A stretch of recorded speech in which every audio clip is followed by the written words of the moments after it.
एक बार एक गरीब परिवार का लड़का बिहार को छोड़ कर के सरकारी नौकरी की तैयारी करने के लिए गुजरात में जाकर के पढ़ाई लिखाई करता है। पढ़ाई लिखाई करने के दरमियान काफ़ी सारा परेशानी उसको आता है, क्योंकि उसके पास में पैसा नहीं था। तो वो अपना गुजर बसर करने के लिए एक अखबार में एक विज्ञापन को क्लिक करता है और वहाँ पर कॉल करके इंटरव्यू के बारे में जानकारी करता है। तो जिस कंपनी के माध्यम से वो इंटरव्यू के लिए विज्ञापन दिया गया था अखबार में, वो कहता है कि आपको आने वाला कुछ दिन के अंदर में अपॉइंटमेंट बता दिया जाएगा। फिर से वो लड़का अपना पढ़ाई लिखाई शुरू करता है। कुछ दिन बाद उसको उसी कंपनी के द्वारा कॉल आता है कि आपने विज्ञापन पे क्लिक किया था, कल आपका एक इंटरव्यू है। जब इसके पास में इंटरव्यू का वो इन्फॉर्मेशन खबर आता है उस कंपनी की तरफ से, तो बड़ा ही प्रसन्न होता है और वो इंटरव्यू का डेट को सुनते हुए फिर उसी हिसाब से अपने आप को तैयार करता है। पर उसे पता चलता है कि उसके पास में तो पैसा है ही नहीं, क्योंकि जिस राज्य में ये रह रहा था वहाँ से उसको उस इंटरव्यू ऑफिस में जाने के लिए लगभग 500 रुपये के आसपास में खर्च आने वाला था।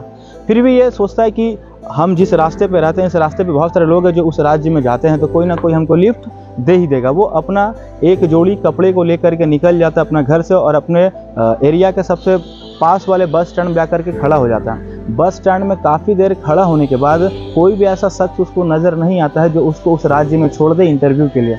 बड़ा ही मायूस होता है और मायूस होकर के फिर से वो बस स्टैंड से अपने घर की तरफ में रवाना लेता है। घर की तरफ जाने से पहले उसे अपना घर के पास एक मंदिर दिखाई देता है, भोलेनाथ जी का मंदिर। वो मंदिर में जाकर के बड़ा ही आक्रोशित होकर के भगवान से कहता है कि भगवान, कितना खूबसूरत आप शरीर बनाए हैं, कितना खूबसूरत मेरा जीवन बनाया है, लेकिन इस जीवन में बहुत सारा परेशानी को भी आप बना दिए हैं। इतना कष्ट करके हम बिहार से आज गुजरात में आकर के पढ़ाई लिखाई कर रहे हैं, अगर थोड़ा सा आप सपोर्ट कर दे तो बहुत सारा चीज़ मेरा सॉल्व हो जाता। ये सारा चीज़ बोल करके वो प्रार्थना करके भगवान से नीचे उतरता है सीढ़ी की तरफ में, तो उसे एक फ़कीर दिखाई देता है और उस फ़कीर के हाथ में एक बाटी दिखाई देता है। उस बाटी में 20 का, 50 का और 100 का नोट से वो भरा हुआ है बाटी। तो बड़ा ही आक्रोशित होकर के फिर से वो भोलेनाथ जी को देख करके कहता है कि भगवान है प्रभु, जिसको ज़रूरत है आप उसको दे ही नहीं रहे हैं, और जिसको ज़रूरत नहीं है उसको भर भर करके दे रहे हैं। ये सारी बातों को वो फ़कीर सुन लेता है और सुन करके उस लड़का को कहता है कि बच्चा क्या प्रॉब्लम है तुम्हारा।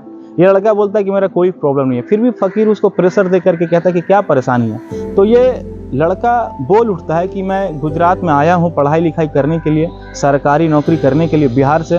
मैं बहुत ही कष्ट झेल करके आया हूँ, यहाँ पर मेरा खुद का घर नहीं है, मैं रेंट पे रहता हूँ। आज पहली बार मुझे इंटरव्यू के लिए कॉल आया और मेरे पास में पैसा तक नहीं है कि जा कर के मैं उसको अटेंड कर सकूँ। यही परेशानी मेरा ज़िंदगी में चल रहा है। तो फ़कीर ये सारा गाथा को सुन करके फ़कीर उसको बोलता है कि बच्चा, तुमको जितना ज़रूरत है मेरे बाटी से लेकर के चले जाओ, अगर तुम कामयाब हो जाओगे तो कहीं ना कहीं मैं भी कामयाब हो जाऊँगा।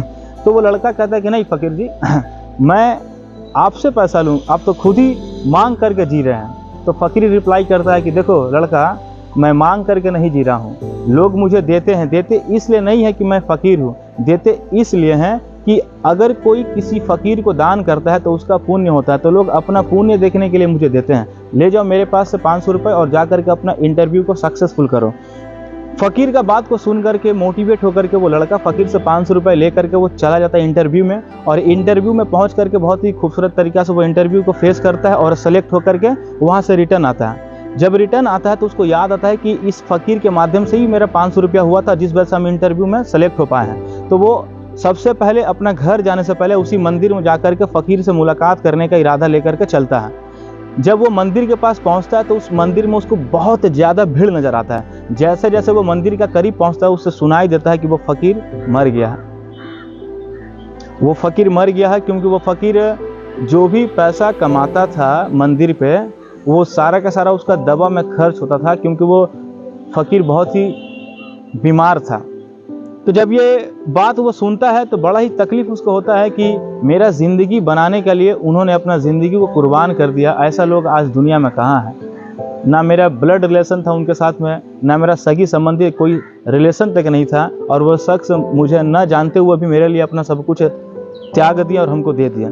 ठीक इसी तरीक़ा से रियल इस्टेट एक ऐसा प्रोफेशन है, आप किस टीम के अंदर में हैं, आप किसके साथ में एसोसिएट पार्टनरशिप बिजनेस कर रहे हैं, फ़र्क नहीं पड़ता है। लोग आपके टीम में है या नहीं है, लेकिन एक एक लोग आपका बिजनेस को कंप्लीट करने के लिए अपना एड़ी चोटी का दम लगा देते हैं। हम आपको इतना कहेंगे, रियल एस्टेट एक ऐसा गंगा सागर है जहां पर एक डुबकी लगाने से आपका ज़िंदगी का हर वो चीज़ आप पूरा कर सकते हैं जो कि कोई और प्रोफेशन नहीं दे सकता है। तो अपना बहुमूल्य समय को निकाल करके आप एक बार रियल एस्टेट में आकर के इस प्रोफेशन में अपना समय को दें, क्योंकि यहाँ पर दिया हुआ 10% समय आपका 99% समय को चेंज करता है।